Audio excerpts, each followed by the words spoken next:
Homefront the Revolution. Let's talk about it. So, Homefront the Revolution is a significantly older game as it came out in May of 2016. So, it is about 7 years old at this point. However, I just got it like 6 months ago on Xbox for $2 because it was on sale. The original price on Xbox is $20, but on PC and some other systems it is about $30. But picking it up for just $2, the game was incredibly worth it. But even for $20, I'd say it's worth it. The online modes are still playable, so it's not like you can't get on and play it with your buddies still. So I definitely think, for that still being around, it's worth giving a check, but I'll get more into detail. So Homefront the Revolution has a campaign mode. It has a couple of side mission kind of things that you can do. It's got several different multiplayer modes. My favorite's just playing against the AI and kind of following along this little story where you have to complete all these little objectives, but they're not just basic objectives. They kind of give you detailed information as to what you have to do. There's also, I believe, a multiplayer campaign. I can't remember exactly. It has been a little while since I've played, but I believe I did play the campaign with my buddies. So overall, the gameplay is pretty decent. It's not too hard. It's not too complex. It mostly follows the storyline of basically foreign country's government comes in, takes control of the United States, and then all of these militants are banding together, former U.S. military members, all kinds of stuff like that. And they're trying to stop this very advanced foreign government who basically gain control of the U.S. and the majority of the world by supplying them with advanced drones and military armor and weapons and things like that. But basically they caused like a war, and the other countries ended up needing those weapons so badly that they all owed that country so much debt that that country came calling and just seized control of all the foreign countries and turned all of their weapons off and their drones on them.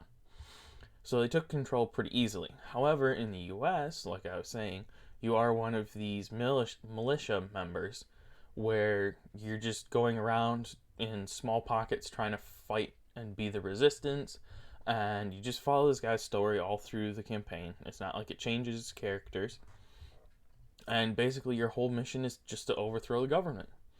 Now it doesn't come to like quite a specific end really, but it does have a pretty decent story. It's definitely interesting to play through, especially like sometimes you don't have guns and you've got to go through your mission silently. Other times you can just have an all-out brawl. There's lots of different weapon styles. Now there's not a crap ton of them. There's only like 8 different weapons. However, each of those weapons have 3 different versions of that weapon you can use. So there is about 24 weapons. And there's different customization for all of that. There's different skins you can get. Especially when you're playing multiplayer, there's armor you can unlock that you can wear. There's all kinds of different skins and collectibles kind of that you can wear. So there is a bunch of stuff there. But the multiplayer is pretty good. It's got some downsides, kind of. The AIs aren't super intelligent. They're not super smooth, but they're not terrible. So it is still fun to play. Like I said, I believe there's multiplayer campaign. There's more than one type of multiplayer mission as well. There's multiplayer maps that are all different objectives that you have to complete, like I was mentioning earlier, where sometimes you might be going in and like raiding a base and trying to shut it down and kick that foreign government out, or you might be like extracting a person, or you might just be running through and seizing some medicine or some guns and ammunition or whatever. There's a whole bunch of different stuff that you can do.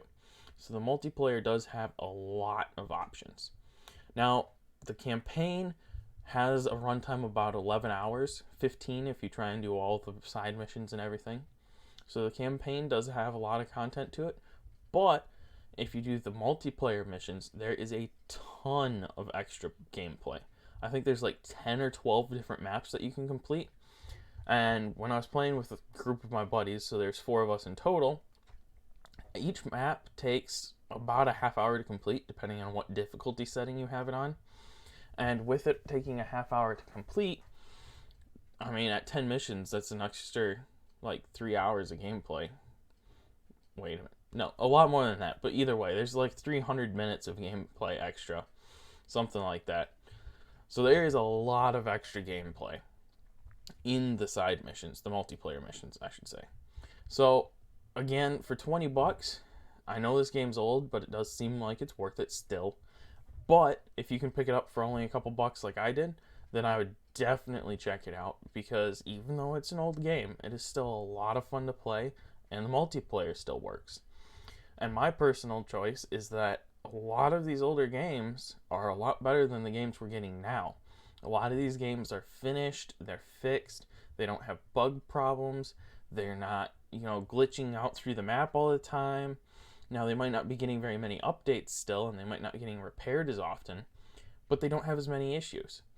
So in my opinion, playing older games is probably better than playing most of the new games, because while the new games are fun and exciting, you can barely play them. Now, I know some games aren't like that anymore. Like I was just talking about Battlefield 2042, where even though it's only been out for a year and a half, the first 6 months it was out, it had a lot of issues and it was unplayable. But now a year and a half later, it's pretty good. So I would definitely check it out, especially if you can pick it up for a couple of bucks. Unfortunately, for people who are on PC or on PlayStation, the game does cost a lot more money. But on Xbox, it is only $20. And you might be able to pick it up for a lot cheaper if you wait for a sale.